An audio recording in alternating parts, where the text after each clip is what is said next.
stewardship and environmental activities, and have served as the director for the Macataw Greenway Partnership before it became part of the Outdoor Discovery Center. Helped establish the West Michigan Trails and Greenways Coalition, the West Michigan Strategic Alliance Green Infrastructure. So I've had a lot of opportunity to be in roles where my job has been to collaborate. And so this is what I do all the time, is the collaboration. And if I can connect people to resources, that's my favorite thing. I don't know everything, but I do know a lot of people that know just about everything. So if I can make those connections, that's what I'll do.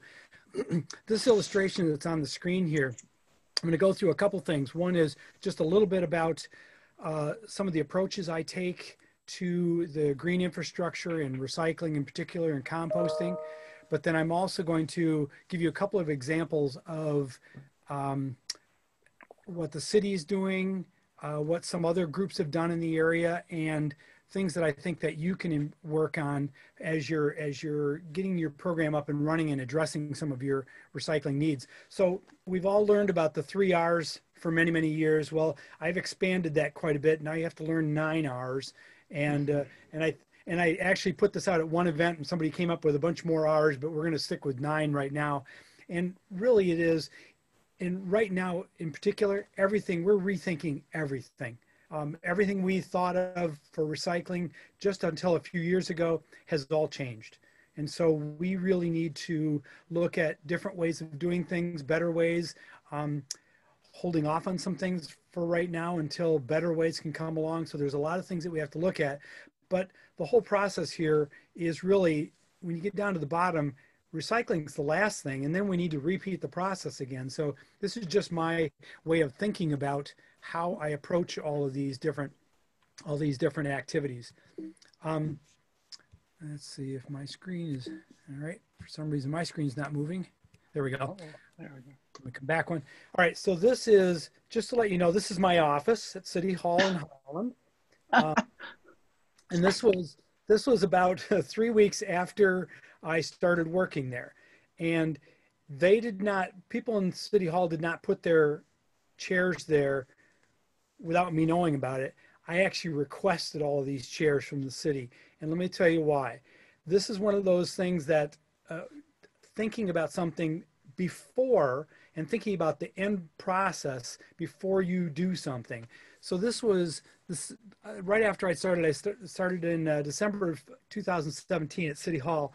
But 2 weeks after I started, someone sent a message around saying, hey, we're getting all new chairs. City Hall is 20 years old and all the furniture's getting to be a little bit ratty and some of it's getting kind of worn, and we're going to be replacing furniture on the 3rd floor of City Hall. And let me see, there was one other area they were going to be replacing furniture. So I said, my first question was, hey, that's great. I mean, we do need new furniture. The duct tape is getting a little bit worn and we need to get new furniture. And I said, so what are you going to do with the old furniture? And everybody kind of looked at me like, oh, I don't know. We have somebody who's coming to pick it all up, and they're delivering new furniture. And this was a contractor for Hayworth that was picking up the old furniture, delivering new, installing, and picking up the old. And I said, well, what are they going to do with it? And there was, they didn't know. So I contacted the vendor and asked them, I know you're going to pick all this stuff up in a few weeks. May I ask what you're going to do with everything? And they said, well, we have a big dumpster and we're going to put it in there and it'll get thrown away. And I said, does it get recycled? And they said, no, we're just going to put it in a big dumpster. And so I said, may I have it, all the furniture? And they said, well, I don't know. It's part of the contract. We're supposed to take it away. So to shorten that story a little bit, I talked to the city manager, said, may I take all the furniture? I have a way to recycle about 90%, repurpose or recycle about 90% of the furniture. And so henceforth, it all ended up in my office, which was fine. And then about a week later, I had it all taken away, and about 90% of it was either repurposed or recycled. The moral to this was, think about it before you start the process. Think about what's going to happen at the end. And that's what happened here. Shortly after this, the BPW contacted me, the library contacted me, the DeGraff Nature Center, and they all said, hey, we're getting new chairs for the barn or for the offices. And I was able to repurpose and recycle all of those for them, or almost all of them. And so this is something I suggest wherever I'm talking is in your community. And a really good example for everybody to be looking at is Saugatuck Public Schools has a bond. They're going to be doing renovations. What's going to happen to all the old furniture and old fixtures? This is something we should be talking about and looking at now before they start tearing it all out and tossing it or whatever they might be doing with it. Let's find out what should happen with that. So this is just, it's a little bit of a long story, but I wanted to illustrate it. And this is a great illustration because this, again, was right outside of my office. In 2017, the city of Holland undertook the Imagine Trash assessment program through the West Michigan West Michigan Sustainable Business Forum, and as part of the Kent County Department of Public Works. And they also worked with the SRG, which is Sustainable Research Group, which is run by Bill Stow. He's a consultant that we've worked with for years, and the city has worked with him recently. So this is where the audit of the city recycling and trash and waste system started. And I was thinking that there was a survey, but this actually came up through the Sustainability Committee for the City of Holland. And they recommended that the West Michigan Sustainable Business Forum come in and do this audit. And it really was a kind of a clipboard audit. It's a walkthrough audit, and they do an assessment of the whole building and several buildings, but they did this for City Hall. And here's some of the data they collected and some of the information. But I wanted to start with this slide, which is from the Kent County Department of Public Works. And there's a red box here on the screen that's circling this, or encapsulating the 56 million and the 370 jobs. This is what they determined from 1 year's worth of trash for Kent County. This is what it's worth. It actually could be recycled. $56 million worth of product could be recycled, and it could create about 370 jobs. So this was a huge thing, and I'm just going to go to the next slide, which just explodes a little bit of that paragraph of that previous page. And so the impact study affirmed that 75% of what they call trash can be readily diverted, and that this material could be worth some $56 million to our economy. So Kent County is now putting together a recycling hub. They have over 200 acres of land that they're dedicating to recycling, and a hub for materials that can either be recycled on site or maybe distributed to local entities that could be recycled and repurposed. So this is what they're embracing, but this was just Kent County. So they've been doing these audits around the area, the Sustainable Business Forum. And so they did the one for the City of Holland. And it was interesting. This was their assessment of what the diversion rate might be for the City of Holland after doing the audit. And it's interesting. They didn't go in and do a deep dive, like a dumpster dive of it. This was more of a clipboard and just kind of an analysis of all the waste throughout the building and looking through the dumpster, but not going in and pulling it all out. So this was, they suggested that we estimate your current diversion rate is approximately 40%. Okay, that sounded really good. And at the bottom there, this would give you an estimated diversion rate of at least 70% if you were able to reduce your waste. So this was just some of their numbers they came up with, and the assessment of the City of Holland. Here's some of the things that they looked at. And again, I'm not going to go through all the details, but I'll go through this again later, just suggesting that this is something that you might use a system like this to analyze what you're doing and what your needs are. And then they had a list of questions. And again, we won't go through all this because there's a lot of detail here, but they had questions they asked and answers on the right column there. So review waste invoice size and frequency. So looking at what are you being charged, and what does a visual inspection of the trash dumpster reveal? And they had the answers there. So again, this was just some of the work that they did for that audit. And then they came up with some recommendations. So these were the conclusions. And again, we won't go through all of this right now, but all of this is available as a framework to use.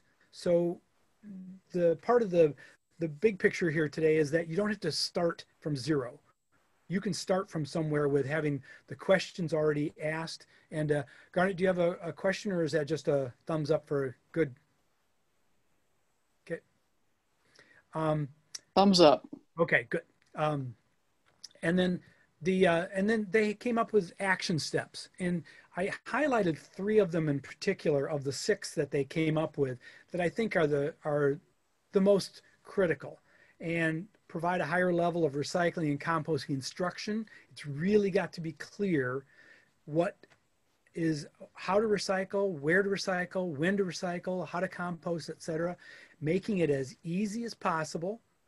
And then also number 6 in there is purchase product with post-consumer recycled content and consider your purchasing policies. Again, it's thinking about what is going to happen at the very end. Well, if we don't have to recycle something because we made a better purchasing policy or procedure at the beginning, then that's a good thing. So if we can cut down at the end by what we do at the beginning, and also things like making it easy. And here's an example of what we did at City Hall. And I also was I'm on the green team for the Grand Valley campus, for the Holland campus for Grand Valley State University. And when we switched everything over at that campus, we actually went in one night, took all of the waste cans out of all of the rooms, and only had recycling and sort centers at the exits or in the common areas. And so people, it's kind of like when you hike or you camp, you pack out what you pack in. So people had to bring things back out. They had to walk by these bins anyway. So we just really changed the behavior and said, you have to sort what you have. And here's the signage, here's the containers. So we made it easy for them, but it was like deer in the headlights when you first told people that you took their waste baskets away. They were in panic about what to do, but we had the next step and made it easy. There was an immediate switch from 80% trash, 20% recycling to 80% recycling, 20% waste the next week. So it was immediate, the switch over. City Hall, we had that pretty much immediate. We had a few grumblers that went on for a few months and were demanding their waste baskets back, but we held strong and didn't give it back to them, and we helped change their behavior. We gave them incentive. So I wanted to show you a couple of other, I know Hannah's on the line here too, and Hannah's one of our great advocates for environmental stewardship. And this is Hannah's team at Black River School. And you'll notice there's only one guy in this picture. And there I am with all these great young people. And if you notice, I'm the only guy there. So I was really proud of them for what they did. And this was also, you can see it was a rainy day too. So this was not the best day to be out there. I guess I don't know if there's any good day to be digging in the trash, but this was not, didn't make it that much better. But as you can see, everybody was still having a good time. But this is what it takes, is to get down to the granular level in some cases to find out what it is that you're throwing away or disposing, and then helping determine what you can do with it or how can you change your behavior. But I wanted to just see just a couple things with this, that this was people digging, literally getting down in there, hands-on. This was the waste. These are my results that I present, or this was the results of the audit in my form that I presented to Black River School, and I'll show you another one for a local church too. And at the bottom there, you'll see that 70% of the materials could be diverted or to compost or recycling from what we found in the dumpster. They had a corrugated container for corrugated material, but we found 2% of the material in the waste bin. Well, it could have gone into the recycling, into the corrugated. Paper, 2% of it could have gone into the paper gator, where they get paid for that material. And then landfill, there was only about 30% of it was actually should go to the landfill. So that meant they had an 8-yard, which is one of those containers that's about 6 feet wide. It's about 5 or 6 feet deep and about 5 feet high. It's one of those big ones. And this is what we were emptying out. And about 30% of that was all that really needed to go to the landfill. And here's one more. So, and I'll show you this also. When I give my results, This is in order to get a good price or to really make this work, it does take capacity for like the haulers and a density of pickup. If you have one compost location in a community or one on one side of town, one 3 or 4 miles away, it's not cost effective for the hauler, and there's henceforth they're going to charge you more. Just like any small business, it's, you need customers to make it work. You need a density of businesses to make this work. And again, I'm not here to say I'm trying to make money for the hauler, but in order to negotiate the best prices, getting the most people engaged is the most important. So in this particular place, Black River Public Schools is right in the middle there with the red pin, and there's some of the other entities that certainly could be part of a composting program in the very close by: a pizzeria, a grocery store, another school, several churches very nearby. So there are lots of entities that could be part of this, and this could be expanded too. But this was just my way of saying, you're not in this alone. Reach out to others to make this work and to help also negotiate the best pricing. Here's one more for what I did for Christ Memorial Church and their Earth Keepers group. We did the same thing. I'm the guy in the dumpster. Now that all may change a little bit about the kind of gear that I wear or do in these dumpsters after we're released and we're able to do this again. But even at the bottom of this, the same number, basically 74% could be diverted to compost or recycling, and over 50% of each of one of the audits I've done, the materials could be composted, just simply composted. There's other things there you can see that can be recycled or repurposed, but I'm finding this with the 3 audits I did last year, the numbers are almost identical. So it was pretty telling to see that. Same thing with this. I looked at this and said, very close by, there are a number of other entities that could help defray the cost maybe a little bit, because having lots of pickup places close by would be very helpful. This is now getting onto the city, what the city did. This is Chef, or this is Republic's facility in Grafscup. And so what we actually did, and you can see the date on there, this is when we actually got out there. We actually took each day for 5 days, we took a different route each day for the city. They had 5 different routes. And we took I think it was 1/6 or 1/5 of a load of each of those, one of those trucks coming in, not each of them, but of a sampling for each day, and took that out and sorted it, brought it to another facility on Republic's site, and sorted this all out and hand sorted it, got into everybody's waste, and weighed it, documented it, and then determined how much could be recycled, how much was contaminated, etc. So it was literally hands-on in order to do this, to get this data for the city of Holland. And this was our energy audit, or our waste audit for the city of Holland. Here's some of the results from that. So there's the composition, and I won't go into all the details, but we did break down what the percentages were of our municipal waste. Again, we took a sampling from from 5 different trucks, 1 truck each day from different routes. So we really did cover the city. We also did it later on at tulip time. They did a sampling, and then they also did a residential sampling in each of the 5 neighborhoods or pickup routes. They did 50 carts in each of those neighborhoods, and they did them randomly. If they went by a home and there was no recycling it, they went to one where there was, and they actually pulled all the carts, took them all away, and gave the people new carts, and just left new carts there, and took them and did a sampling for each of those areas. And 50 was what they chose, and they just went right down the street, and if there wasn't one, they went to the next one, but until they got to 50. So again, this was a breakdown of the materials, further breakdown, and you can see the capture rate, our recycle capture rate on the left there, and it came out recyclable in yellow bags, we were only recycling 12.6% after it was all said and done. Now go back a couple years ago, we were able to recycle a lot more because China was taking just about anything we could send their way. And our contamination rates were still just as high, but we were sending stuff there and they were taking it. Well, they cut that off and everybody had to change what they're doing and reassess.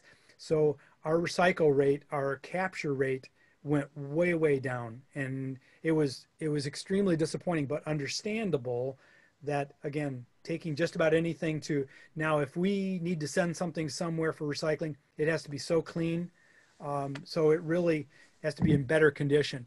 One of the graph or the chart on the right just shows that we broke it all the way down into different categories, and again got pretty granular with what we did. The contents of the yellow bags, again, just breaking down the percentages of what was in the yellow bag.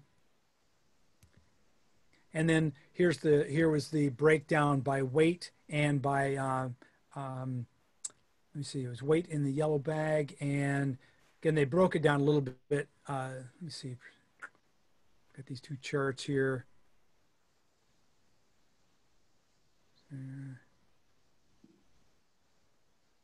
Okay, I can't remember. I forgot exactly what this one was. I'm sorry. It looks like it's, sorry, Ken, I'm sorry, I'm going to jump in. One looks like it's yellow bag and general refuse combined, and your other is just the yellow bag materials only. Okay, yeah. Part of my picture was covering my chart there, so thank you, thank you. So with that, so here again was the assessment of the condition of the yellow bags, and then this is. So this is, now I'm just going to go into a little bit of text. This was actually some of the text that I shared with you for the meeting last time, saying that we have included, so the City of Holland has now applied for 2 grants. One is for the purchase of the carts, because we have decided, the City Council approved last week, Wednesday, the switch over from yellow bags to carts. So we are eliminating the yellow bag system, and we're switching over to carts, and we are providing carts to all of the households that are currently in the yellow bag program. And it's a little over 10,000 carts that we're purchasing, and that cost is a little shy of $500,000. The state of Michigan is one of the grants that we're going for is paying for 80% of that. We have a grant coming from another organization that has said they would pay for 20%, the other 20%, and there's a grant that's available for education and outreach for the community. In the grant to the state of Michigan, we have included that we are working with you and talking with you on how can we help you with your analysis, your data collection, and your success for recycling and composting and waste reduction. And what we're hoping to do is we're hoping to make you successful and ready to apply for your own grants in January when they come available again. So can we help make you successful? So I wanted you to see that you're written into our grant as the language of we are reaching out to others in our region to help at the same time. So and all of our information is available, and including Aaron Thalenwood, who's our Director of Solid Waste Management for the City of Holland, has offered to help out with this, and some of the other committee members said, yes, what can we do? So the other members that have helped out with this, we had a materials management task force that worked on this for 18 months, and they were very targeted with what they did. And they met every 3 weeks for 18 months, and they accomplished a lot. That analysis was quite significant. And then also the grant application and all of this that's gone with it is just a little over 18 months, they accomplished all of that. So if we can help shortcut that for you, that is part of our goal, is to be able to help you with that and do that. So then this was the description of the plan of our planned program in the grant application. This talks about some of the other things that are in those previous slides. But one of the ones that are really critical for us is that the city has a high participation rate we've got a 52.8% participation in our recycling program. That's setting out materials, and that puts us at the highest in the state of Michigan. So we are the highest in the whole state, which surprised us. We were thinking that Ann Arbor would be tops and others. We have the highest set out rate. So we have great participation. So we need to bring our capture rate up because people want to recycle. That was showing us that people really want to and are trying to recycle. And then just the couple of things that were brought up at your last meeting also that I've been continuing to look at. And this is one of them that you can, the plasticfilmrecycling.org is a website you can go to. And when you go there, somebody had mentioned recycling plastic and plastic wrap at your last meeting, your last committee meeting. And if you go here and look in there, and the link on the bottom there says find drop-off locations, that's on that same website. By going there, you can put in your zip code and find out who's recycling these items that are on that poster. And this poster is available from their website to download and use as a graphic. You'll notice that not only the plastic bags that we all think, oh, we can bring those to Meijer or to Family Fare, all those other wrappers are also recyclable in that same mechanism.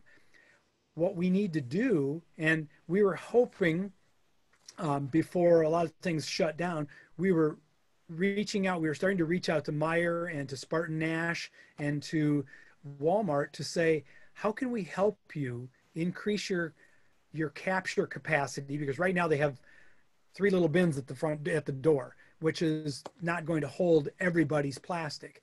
So how can we help them increase their capacity to capture these things, because they're all going to the same location. And Meijer and Walmart and Family Fare in our area all have, they all deliver this to like Trex, which is the company that makes the decking material. And there's another company too that uses this material. But look at all these things that we can capture and we can recycle. So part of my goal and our goal as a city is to find ways to help people be able to recycle more and find those locations, and to help the places that actually do the recycling to handle the capacity, because we don't want them to be overwhelmed. But we don't want to just say, everybody bring everything to this location. And of course it becomes a big mess. And then usually the companies say, well, we're not taking it anymore. So we want to help to increase that successfulness. Back to those few slides I had at the very beginning, talking about your process as you move forward. So creating some kind of a checklist and a question list. This is both for you as a committee and as you're doing your analysis, but also as you're starting to survey the community to find out what it is they would like to recycle, what is it do they need to recycle, what do they think they can recycle, all of those things that we need, those questions we need to answer. And then coming up with your own set of recommendations, and then also coming up with your own action steps. And part of that will also be our responsibility as Green Michigan to help you with that. That's part of what my role is going to be. And Green Michigan has really had a number of different initiatives that we've worked on, and we're really going to funnel that down. And by June 1st, our new website will be up and running, and it'll be super, super focused on recycling and composting along the lakeshore. And that's really from Muskegon down to South Haven is going to be our target area. And of course, we're all in that zone. And I've got some great partners in there that are really, really super focused on making this happen and helping everyone be more successful. So this is, so there's my overall presentation. If there are some questions, please, I'd love to answer some questions. All right, I'm going to encourage everybody to unmute if you want to ask some questions, but I might start us off. I know this is overwhelming, but Ken, so the process from start to finish, what are we talking? Months, a year and a half, 2 years? I think you could probably, if you were super focused, it probably could be maybe a year, to really get this going. But you could accomplish a lot because we have the same, most of what you're recycling or having your waste hauler is going to Republic. So most of it is going to the same hauler. So I think that, and again, finding that the material that we're identifying is so similar in all of these, I don't think it's going to be too much different. Others, feel free. Go ahead, Rana. At the risk of sounding cynical, I wondered what your experience has been with Republic as far as their actually recycling, what they say that they're recycling, and their interest in making sure that it is recycled. Because I know that when Douglas negotiated the blue containers, which I actually have a secondary question, and that is, we got ours for free. I mean, that's in quotes. And I was surprised to hear you say that you had to purchase yours if it's through them. So that's one question within a question. The other one is, because there's supposed to be an amount or a percentage that they are recycling of what they pick up. They were very quick to say that if it's contaminated, that the load is contaminated, which I completely understand that. But the definition of contaminated, I feel like, is a very gray area. So I just wondered what your experience with them was as far as their ability to follow through on that. Sure. Well, it's interesting that Republic has been, now we have a contract with Republic. It's exclusive for the City of Holland. So Republic inherited the yellow bag system, number one. Right. So yeah. That was one. They didn't want that system, but they inherited it when they bought it. And with our contract, they had to honor that until we recently, our city attorney said, yes, we may renegotiate this. We don't need to rebid the whole thing. So we renegotiated and renegotiated for the carts. So the reason that, so let me say the confidence level for recycling, I'm fairly confident that they will recycle, that they're recycling most of the material when it is clean material. And I say clean material when it's separated. Unfortunately, here's what was happening for us with the yellow bags is that people were using them for everything from dirty diapers to, food waste to just trash. I mean, we found suitcases in there, it's like in a yellow bag and thrown in the recycling. And, they're free bags. So people were using them as trash bags. Right. And it was heartbreaking. I mean, it really was heartbreaking to see how people were doing that. The good news is that a lot of people were trying and they were doing most of it right, but they were also using what is labeled lately as kind of called aspirational or wish cycling. Oh, I'm sure I wish I could recycle. I'm sure I can recycle this. I'll put this in the shell bag. I'm sure somebody will take care of it for me.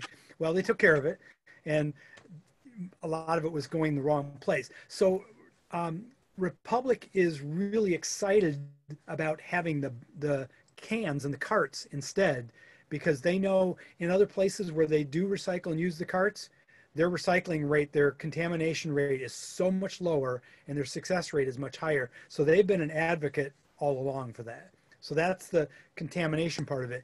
The reason that we're paying for the carts is because I'm not sure what you are charging for your homeowners for recycling, but our rate is really super low for both waste and recycling. And so we are paying for the carts and giving that to them, and we keep the rate really, really low. So it is one of those things that that's something that we've done. I know that when I was living in the township for a little while and I wanted to continue recycling, my rate went from, I think, $11 a month for waste and recycling, which was in the city of Holland at the time, went to $27 a month because I was in the township, because I wanted to recycle. Same service, same company, but it was in the township and I was in the city. So the negotiated rate was much lower in the city of Holland. So we have chosen to purchase the carts, and again, the state of Michigan has offered to do that. And this is the third year that they've offered to grants to do that. Okay. Okay. Ken, this is Demetria. I have a question about contamination. So is it, what would, can you talk about what contaminates the recycling content? Sure. Well, for a while there, we were able to say, as long as your container's pretty much rinsed out, it's probably going to be okay. Well, now it really should be rinsed out. Doesn't mean it has to go through the dishwasher, but it has to be a mayonnaise jar, peanut butter jar. They need to be rinsed out. They cannot have globs of material left in there. So that's one, and that's something where a lot of times people have put a jar of something in and the jar broke or the plastic container broke and it spread all over. And if they pull something out and they see it's got a bunch of food waste in it, they have to throw the whole bag out. They can't, because they're not going to sort through that anymore. And so, pizza boxes. The top of a pizza box that doesn't have any food residue on it is fine. If it has food residue on it, it could be considered contamination. Some of the materials will get sorted out if somebody puts something in there that may not be recyclable, but it's clean and it's not hazardous in some way. Some of that will get sorted out, so that would be okay. And again, they'll have some more instructions on how much you can put in there, and also having a good, up-to-date list of what can be recycled. The city's actually going to have the website where we will be, and I think that Green Michigan is going to be managing some of that for them. There will be a website where they can look up what is currently recyclable, and there'll also be QR codes on every can, so somebody can hit it with their smartphone, excuse me, and find out what's currently being recycled, because it's changing so quickly.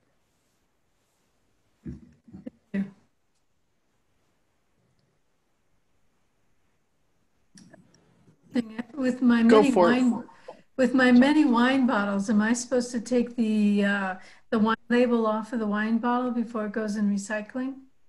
Well, right now, the really, really bad news is they're not recycling glass. Yeah, at all. I mean, right now there isn't anybody, and this is one of those terrible, terrible things, because for how many years now? 50 years. We're celebrating Earth Day. We've been saying buy glass, don't buy plastic. And but now plastic is mostly recyclable and glass isn't. Glass can be recycled, but in this area we do not have any processors that are recycling glass. So it's really ironic, because if somebody wanted to manufacture with recycled glass, that's a much more cost-effective way to manufacture than it is to use virgin material. So it would be better, but we don't have any facilities in the Midwest that are doing that. So to haul glass, tens of thousands of pounds of glass to somewhere across the country, it isn't cost effective. So again, there's not a market for it right now. Some of that's being addressed with that recycling center that's being created at Kent County. So we're hoping that in the next few years that we'll start seeing these facilities. We were caught short, way short, when China cut us off, because we did not have the number of facilities we need to do the recycling in the States. So now we have to build them. Well, that's 3 to 5 years out, because those are big facilities to build and they're expensive. So it's going to take us some time, and it's extremely unfortunate.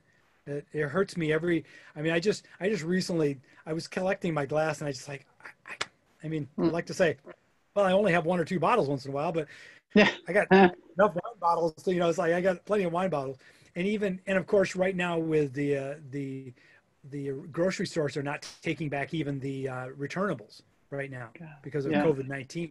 So for me, those I'm collecting and keeping those, because I know at some point I'll be able to return those again. But my other glass, it just hurts me. It pains me to have to toss that out. So I've got a few hands up, and I'm just going to take questions. Julie Riddle, go ahead.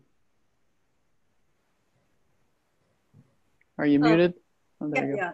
And hey, part of your presentation was about educating and about doing an education program citywide.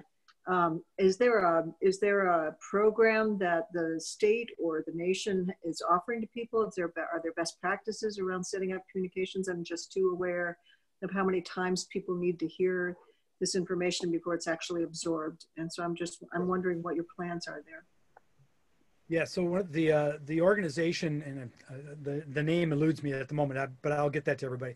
The organization that's actually offering to pay for the other 20% of our recycle bins has a nationwide program for education. And all the materials on there are available for anyone to download and use. And we'll be using a lot of those, and actually our communications firm, Boileau Communications, is going to be using the templates from that organization to create our materials. So they don't have to start from zero. There's already some great material that's out there. There is our education campaign was supposed to start June 1st, and throughout June there was supposed to be a door-to-door campaign. That may be different. We're again we'll reassess that. But there was a goal to hit all 10,000 residents with information on the new recycling program. So, you know, the education program plus the television crew, the crew that we have at the City of Holland doing educational videos.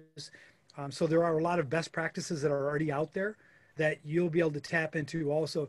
And the state of Michigan, through the Michigan Recycling Coalition, has a lot of material available too. Okay, thank you. All right, I see Rana has her hand up again. Go for it. So you had just mentioned the glass. So now people, it feels like a moving target for people. I mean, everybody who's on this call is like-minded and interested in making this change and instilling it in our communities. So if we're putting glass in that, is that first of all considered contaminated now? And secondly, when it's moving all the time, how do you handle re-educating people if it's constantly changing? And that was part of the first step of labeling all the cans so that they have information on every can. We talked about stickers, we talked about labels and tags and stuff, but it's changing so much that it would just be, they would be outdated by the time, sometimes when we put them on there, they'd be outdated. So the glass that goes in there, it isn't really contamination, but it just means that they're going to have to handle that material and then throw it away instead of us not putting it in there for right now. So I wish there was a better solution for that, but right now, best thing I can recommend is to not put it in the recycling for the time being. And again, hopefully, well, the carts that we're going to be delivering will be in January, late December and January this year and in the beginning of next year. But the website that will have that information will be up, and that will be available for anyone. It's not just city residents. That's going to be a website available for anyone, and it's going to be regionally based.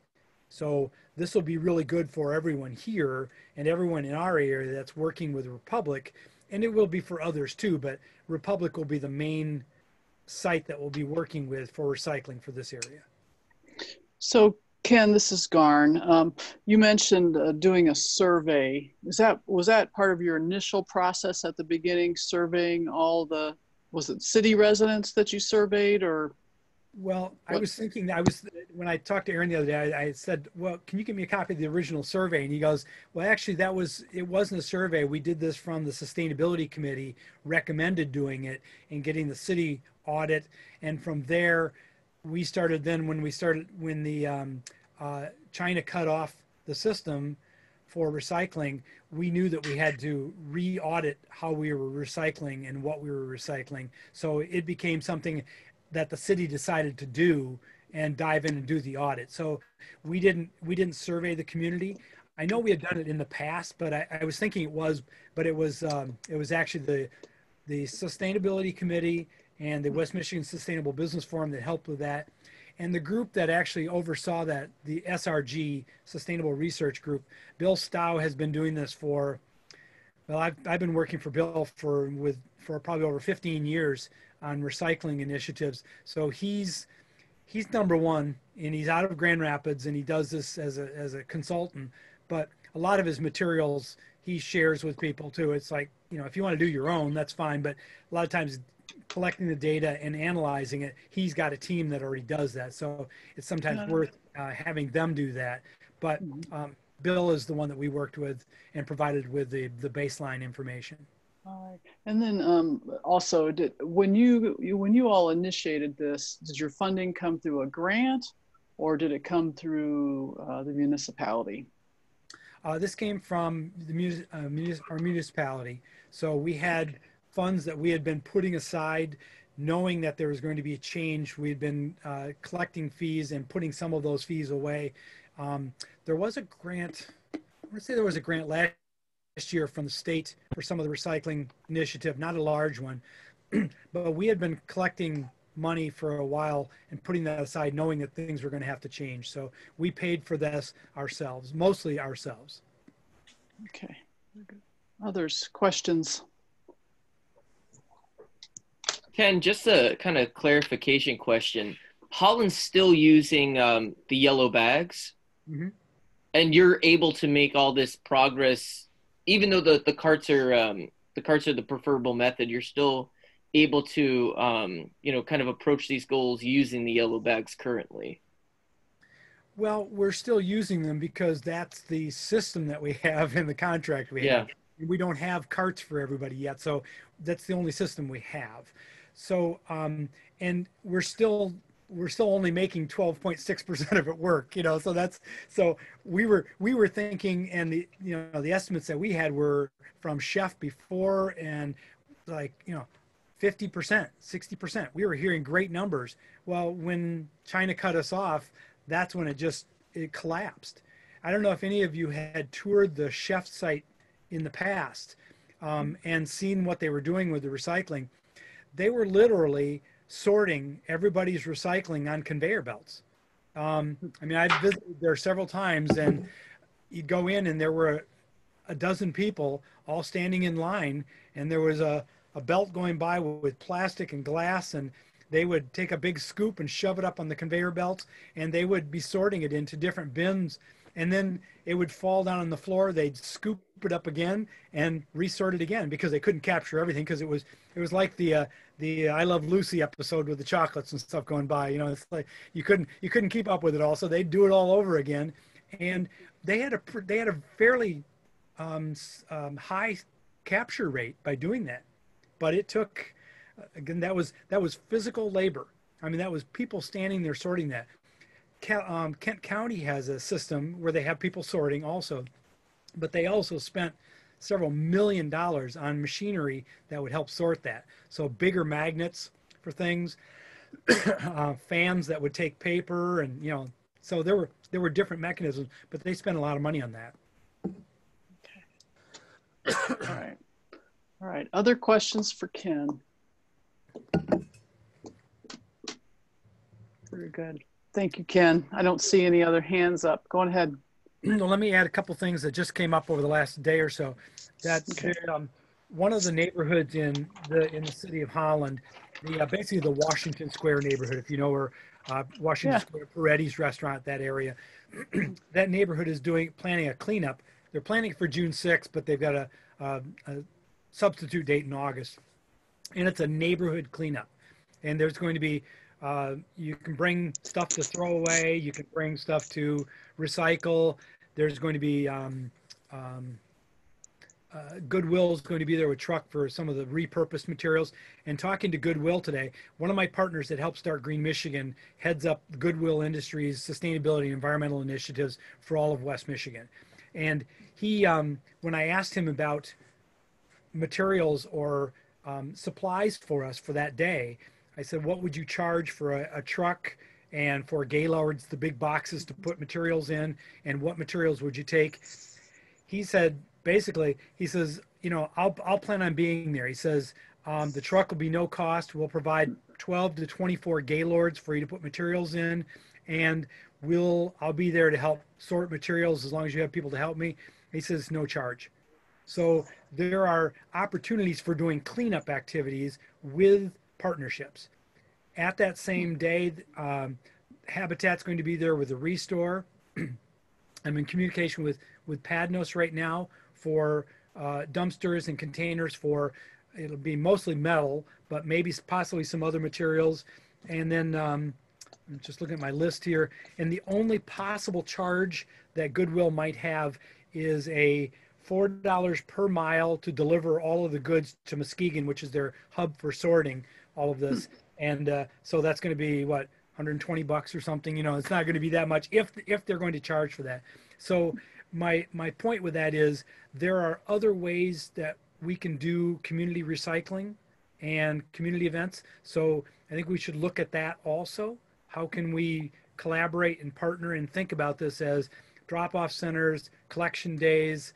The City of Holland also has they used to have a Project Pride Day is what it was called. And I know for many years we did that, where it was twice a year. They have a Saturday, and if you had your ID for the city, you could come with your load of stuff and you'd go to Black River Recycling and you'd drive through, and you know, people would help you sort things and move things.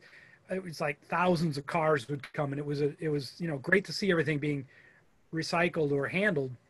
But they stopped that, but they give 2 coupons per year, as a resident can get a coupon and bring materials to Republic, drive in, go to the scale, and Republic directs you where to bring materials. But the city offers that twice a year. So that's one of the ways that we've offered an additional service for the residents. And then again, there's certain things they can't take, and certain things that might cost a little bit more, but residents get that twice a year, that opportunity too. Wow. All right. Excellent. Very good. So you, before we finished, we provided a couple of different websites. I've written them down. But if that's something that you can shoot my way, I'll be sure to share that with the committee so that folks can kind of look around themselves. That would be really helpful. But thank you so much. I really appreciate it. A lot of information. Well, Garnett. A lot to. Oh, hi, Barry. Sorry, I just see your hand. My bad. Hi. Hi. I came in a little late. I apologize, but I caught 90% of the meeting. And what a fantastic resource Ken is. And the fact that they have written this into their grants doesn't offend me a bit. You know, I mean, this is a true collaboration when you do that kind of reaching out. And, you know, I always said we're going to do a template for small towns. Well, as it's going, part of the template, you should find a big brother up the road who has the resources and, you know, to do this. Like, you know, City of Saugatuck, we could never buy or spend $100,000 out of 500 to buy everybody a blue bin. We negotiated that into our contract. So yeah, everybody got it for free. Well, they didn't really, but we pay a little more than 11 bucks, but we negotiated that in there. But as far as us having any resources financially to devote to this, Garnett and I just got out of a meeting yesterday. We were talking about hundreds of thousands of dollars to keep the water out of downtown.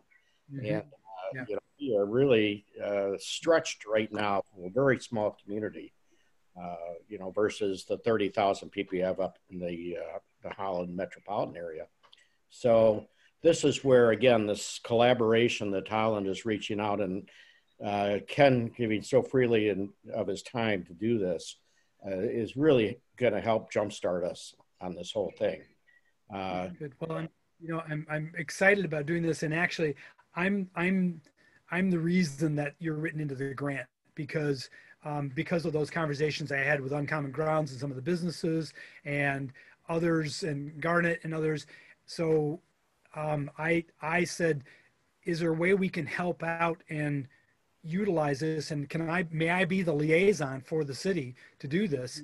And even though I'm not officially on the Materials Management Task Force Committee, I work in City Hall. They have the meetings. I'm a nut about recycling and composting, so I sit in all the meetings, and I can't be quiet. So I'm always putting myself in there. So it was me writing you into that grant, because I don't want people to have to start from zero.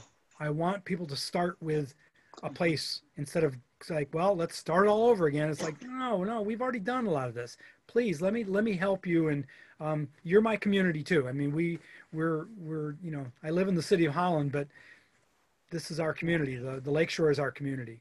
And that's how we feel down here. Is we call ourselves a tri-community, and when we came up with this idea, we said we got to get Douglas and the township involved in it because we are all one big family here. Now, I'm going to ask the one question I wanted to ask earlier and I didn't. So we've got the downtown merchants get a ton of cardboard boxes, anticipating opening up for the tourist season. What do you guys do with the downtown Holland people with all that big influx of cardboard, for the 3 weeks a year, in the ramp up to the tourist season? Sure. Did you guys address that specifically or what? So the most of the work that I presented today and talked about is going to be residential based. So that's right. Most of it. There are a lot of common shared bin areas downtown Holland for corrugated and some of the easier to recycle items. One of the next steps for us is to really ramp up the communication and the opportunities for downtown after we get the residential system switched over. And composting is a big part of that. So it is something it's already there for most of the cardboard and corrugated gets recycled downtown Holland. So that's already happening. It's not all of it, but most of it is. Okay, let me back up there then. So you have stations or bins that the merchants bring the cardboard to, stationed around downtown? Yeah, so it's more like a, so if you, let me see, think of a couple of spots. So behind Butch's, okay, so you've got 9th Street and 8th Street, and Butch's faces 8th Street. The back of the entrance is on 9th Street. And as you pull in there, you'll see a couple of shared areas for all of those businesses. So you've got Lemon Jellos, you've got Kilwins, Crust 54, Fabiano's, or the Peanut Store, Butch's are all right there, and they have a shared area in the parking lot that all those bins are shared by them. So they're all paying for it. It's not a city. How do you manage that? Years ago, we had a recycling station out at the Public Works, and everybody from Fenville to Ganges and every between used that, and then they also would drop off their tires, their car batteries, and it was possible to police the to get rid of it to the detriment of the businesses that were responsibly using it. Sure. So ours aren't really drop-off centers. Ours are contained in a parking lot where there's lots of people and lots of businesses around. So it isn't really a drop-off site. Now, I will say, for instance, my wife was the director of the Arts Council, and I was their facilities manager for a decade.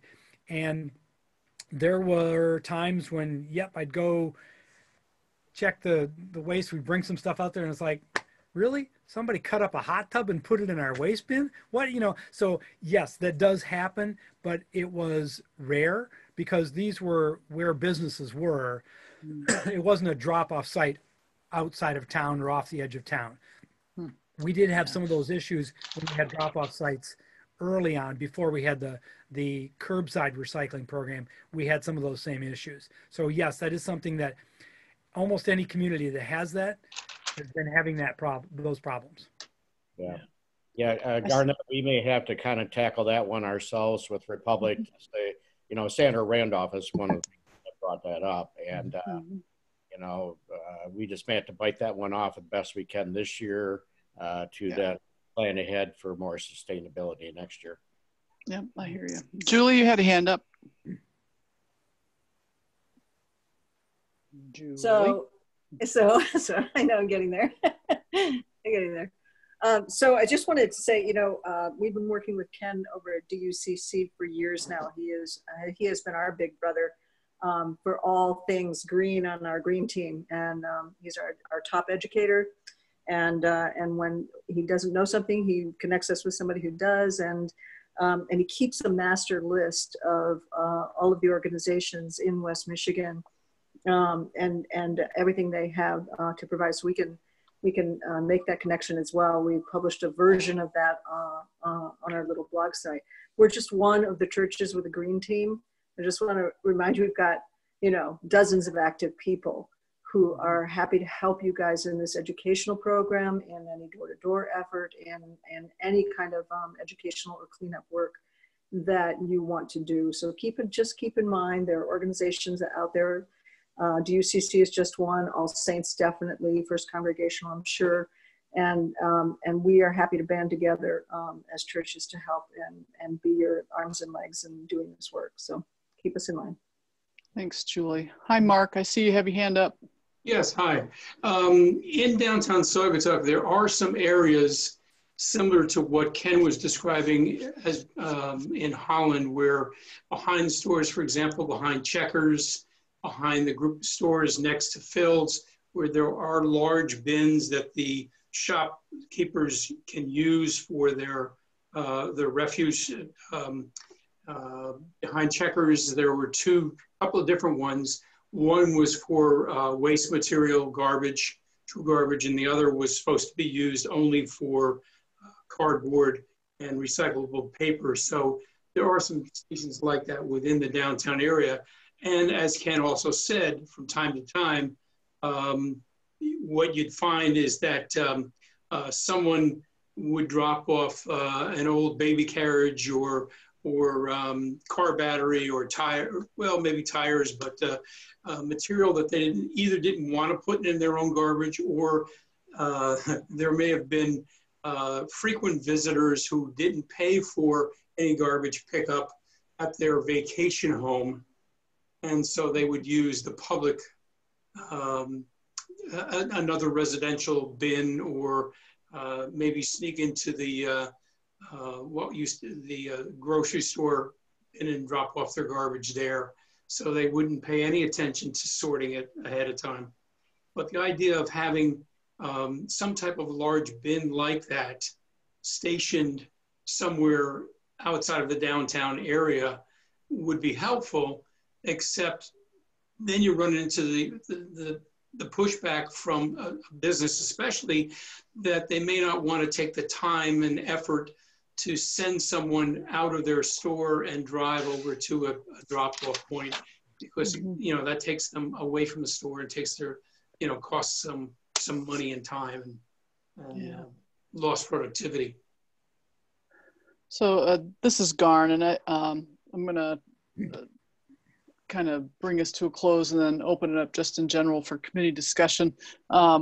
But my sense is, and we've just come off 2 really successful non-scientific surveys of the business community and the residents regarding COVID, it might be worth our while to survey folks, do a little digging and find some good examples of a survey and just put it out there electronically and get people's input, and also get business owner input around this topic, so that we at least have some data to work with, because I'm just kind of a strong believer in, if you don't have data, you're just another person with an opinion. So, I think it would probably help us if we could, and we could do it in a reasonable amount of time. It wouldn't have to drag out too much.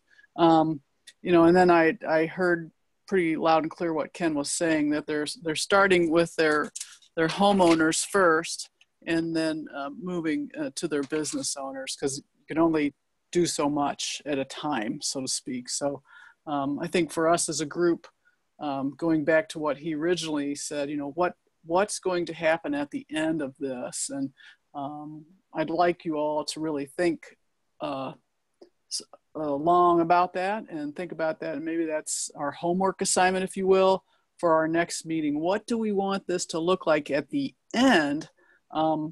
Purely from a brainstorming perspective, I would rather us just kind of throw out thoughts and ideas first, and then we can kind of talk about what is realistic and what's not. But Barry, I see your hand. Caveat for Saugatuck is that we have a contract with Republic for our residential, but it was a hard sell back when we did it, and the businesses kind of rebelled and said, you're not going to tell us what to do. So we have not required the businesses to go with a single hauler. Now, they may have kind of drifted that way, but it's not an ordinance in Saugatuck yet. And my question for Ken, are the businesses in Holland required by ordinance to use the single hauler? No, they're not. They have their own, that's their own choice. We as our Downtown Development Authority has worked with the the businesses to make sure that there are, again, facilities to pick materials up, but each one of them can be something different. They could be Republic in one section and Aero Waste in the next section and Waste Management the next section. So, right. Okay. Yeah. Yeah, it's a hard sell to get the businesses. We can, yes. the citizens kept rallied, but the businesses rebelled. Right. Can I ask a question? This is Linda. Yeah, have at it. I'm sorry for not raising my hand, but I don't want to touch the screen for fear of losing something. You're fine. But did we not, it was my understanding that Saugatuck went to a single source for the going to Republic so that we didn't have a lot of different vehicles, refuse vehicles going through all the time during recycling. I mean, during the summer. But if the businesses do their own, then we have multiple going through all the time, correct? That's correct. And, you know, we did the best we could. It's one step at a time, you know, and we would love to get the businesses to go with the single hauler. It was like before we had 3 or 4 different companies coming in, 3 or 4 different days. We still do. A truck. Yeah, we still do because of the businesses.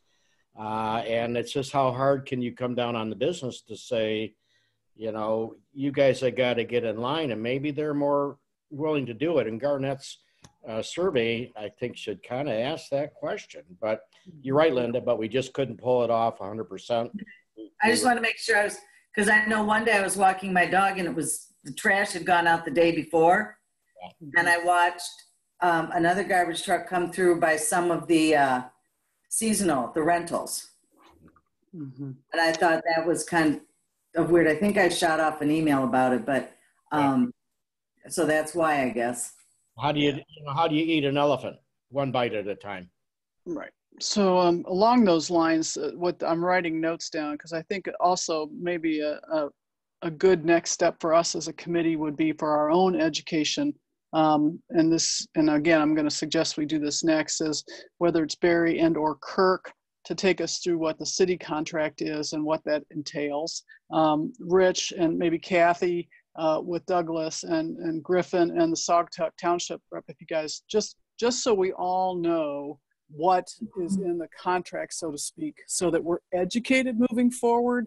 I think that would be helpful. And then what I'd like to do then after a follow-up of that is have our Republic rep actually come in and visit with us. And, so I'm looking the second meeting from now and actually in preparation, have some questions so we're not blindsiding that person. Because I know folks tend to have some pretty heartfelt feelings right now about trash. And I would rather that it's something that they feel they're prepared for rather than being blindsided. Mark, I see your hand up. Yeah, you were talking about surveys.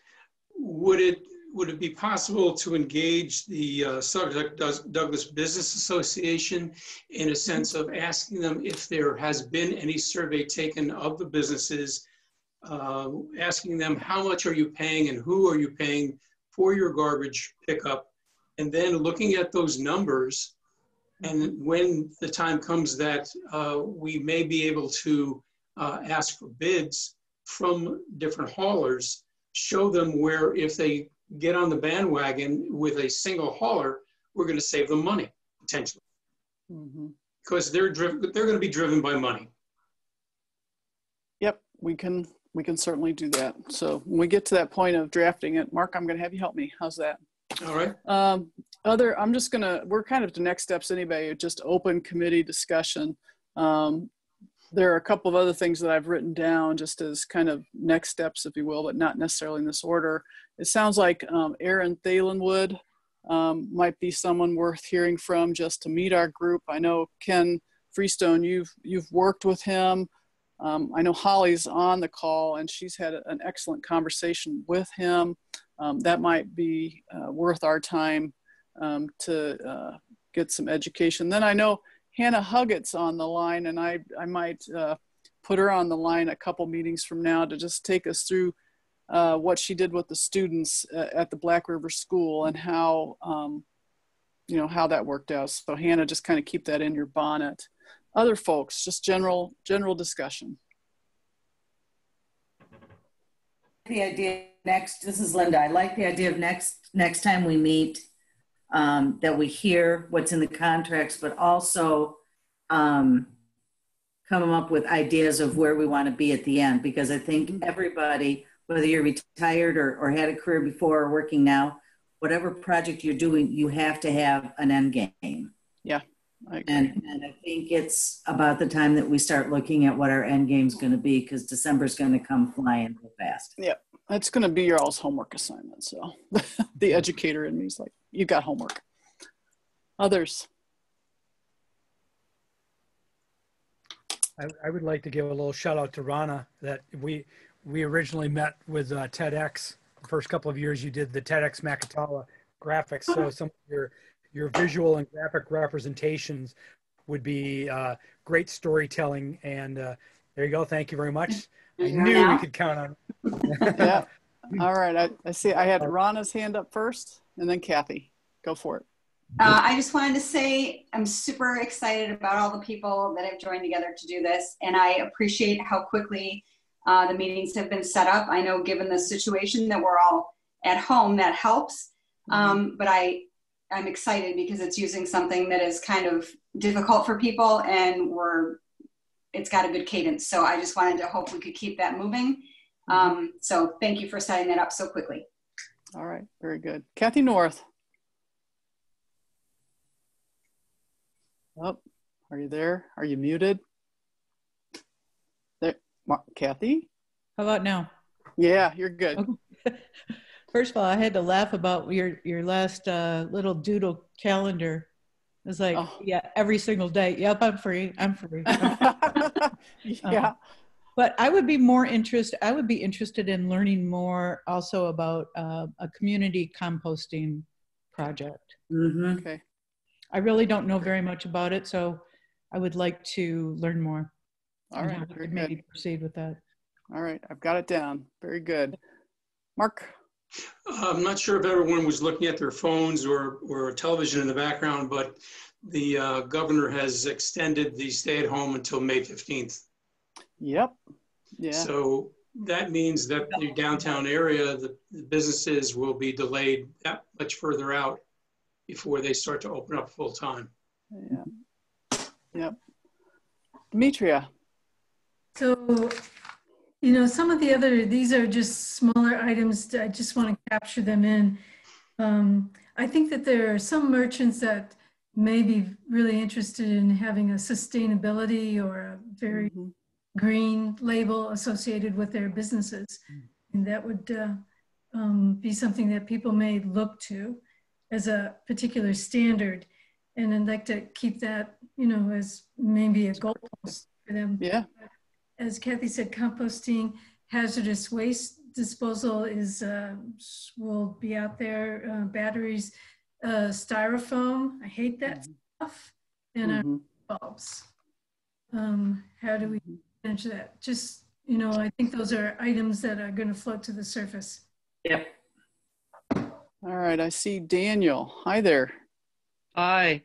So yeah, kind of piggybacking off of composting, and I guess it doesn't have to be composting, but I'm thinking that maybe a component of all this should be something that's visible to the community, somewhat highly visible, just because it just kind of piques people's interests, lets them know something is going on, gets it into their minds, and it's something that would be, I think, beneficial for residents, but for visitors too.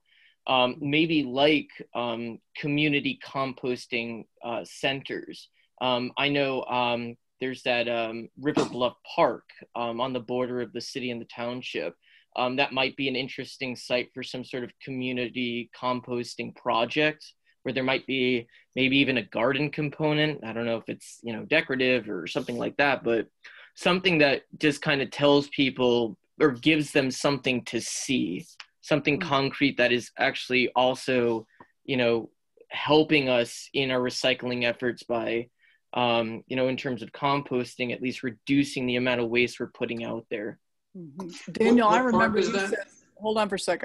Daniel, I remember you said something about composting last time. This is an area that you're particularly passionate about. So I'm actually going to look to you for a little bit of help on this, if you don't mind, sir. Not at all. Okay, very good. Sorry, who did I interrupt? What park was that, Daniel? Excuse me? Oh, River Bluff Park. Okay, thank you. Because yeah, they have a whole green area over there too, and I haven't been over there in quite some time. I don't know if they have any like swings or something like that, but there's a lot of it that's just wooded, and then all along the highway, it's just kind of open grass. And I mean, if we got some volunteers together, it wouldn't really cost much the materials to put together some communal composting site. And I think it's a good location because it's easy for people from, you know, Saugatuck City to just kind of hop over on Allegan Road, and then it's right there on the township.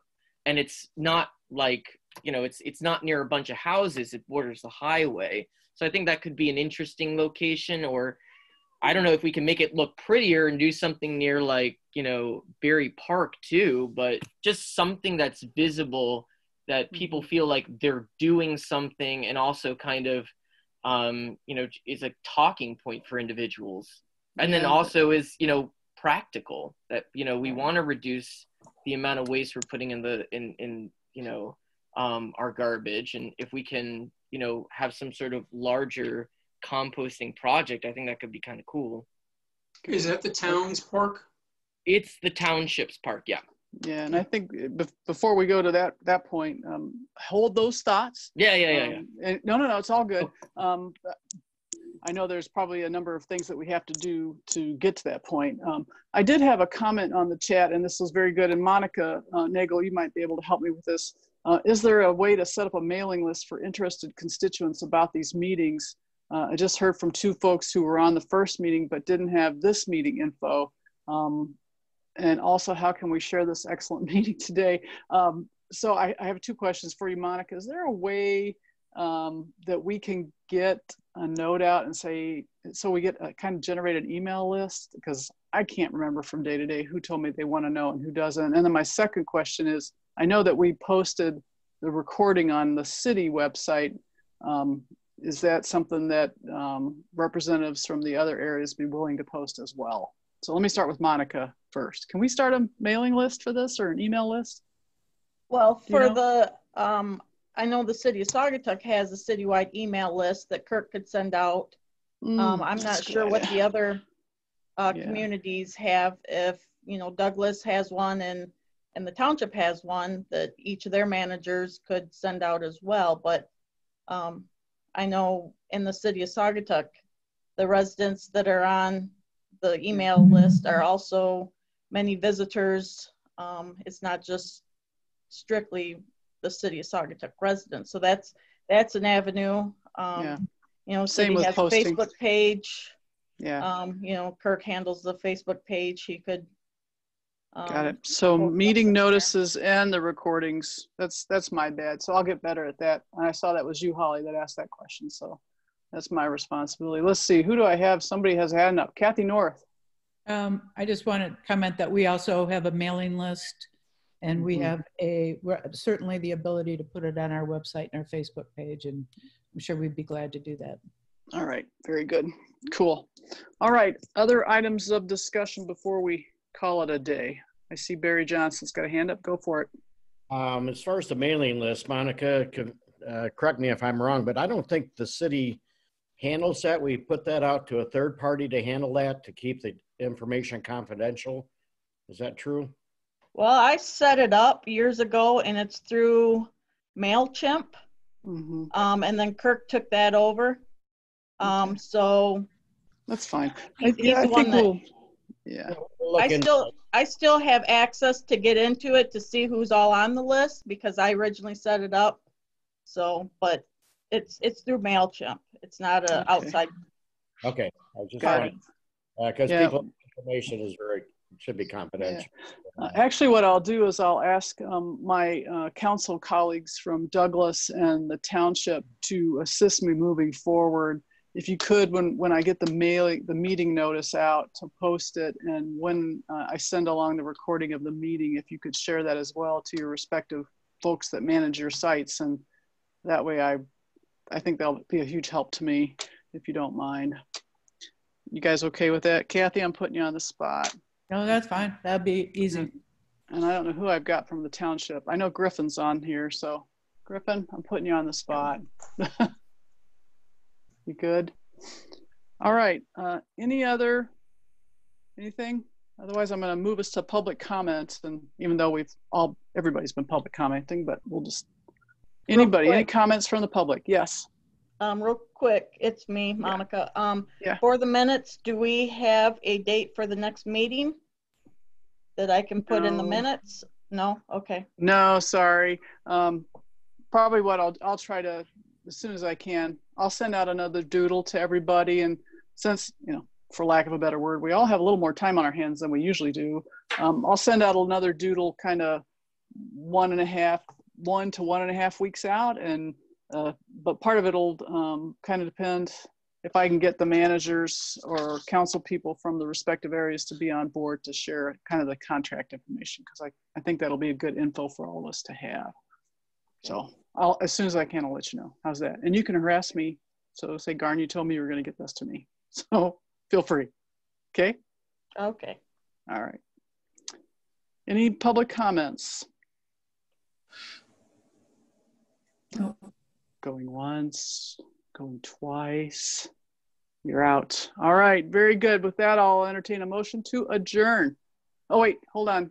Holly, you're sending me notes. What's going on? Could this committee have its own Facebook page? That's a really good question. I don't know. I'll find out. Facebook page. All right, motion to adjourn. I'll entertain one, please. This is Epstein. I move by unanimous consent to adjourn. Do I need a second then if it's unanimous consent?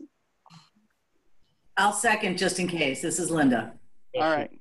I think because we're on Zoom, we do need a roll call, right, Monica? Correct. Okay. Oh, okay. I was trying to avoid that. Sorry. Yeah, well, it's so much fun because we all like to say yes. So okay. Go for it. Go for it, Monica. Did Barry have a comment before we adjourn? I was just saying, yeah, it has to have a second. Okay. Epstein? Yes. Escott? Yes. DeFranco? Yes. Alexander? Yes. Tarian? Yes. Stewart? Oh. Stewart? Yeah. There you go. Thank you. North? Yes. Johnson? Yes. Lewis? Yes. We are adjourned. All right. Thanks so much, you all. Ken, thank you so much. Yeah. Wonderful. I wanted to say that the city of Holland really enjoys being a suburb of Saugatuck, and Douglas. We're happy to have you. Very good. See y'all later. You're on the right side. That's right. Bye, y'all. Okay, bye-bye.